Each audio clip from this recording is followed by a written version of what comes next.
Sometimes it really is those small things. And those small things that remind us that we're in an environment where we need to support each other. And there's a CEO, actually, he was the CEO of Campbell's Soup. His name was Doug Conant. And he was the CEO there from, I think, 2001 to about for 10 years, so probably he left a few years ago. And when Doug got to Campbell's, the company was not doing that well. It was it's a Fortune 500 company in the United States, but it was not, you know what Campbell's is, right? It makes soups, it's international, isn't it?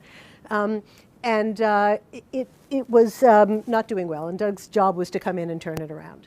Now, he's a really smart businessman, and I'm not taking away any of the business side of things, which I completely don't understand, but I'm sure he did brilliantly. But he also told me that one of the things he did there was that every single day he wrote 6 handwritten thank you notes to somebody in the company.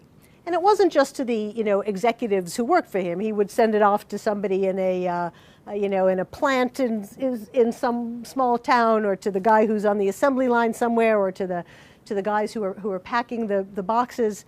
And he actually had somebody on his staff whose whole job was to find things that people had done good in the company, so that he could send them the thank you notes. And you could multiply it out. I didn't, but he told me writing 6 thank you notes 6 days a week for 10 years, he figures he wrote about 30,000 thank you notes. And the twist on that story is that one of the last years that he was at the company, he was in a terrible, terrible car accident.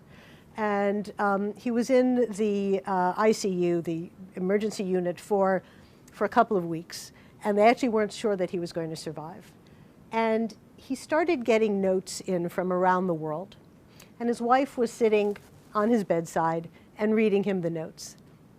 And as you can imagine, so many of them were from people who worked for him, from people who were writing to him and saying, "You don't know me, but 6 years ago you sent me a thank you note. And my family was so proud, and it's been on our refrigerator ever since. And so I've always felt like you're a member of the family, and now my thoughts and prayers are with you, and I hope you get well." And Doug was so incredibly moved by that. And he hadn't written his thank you notes figuring that it was all going to come back around, but it does.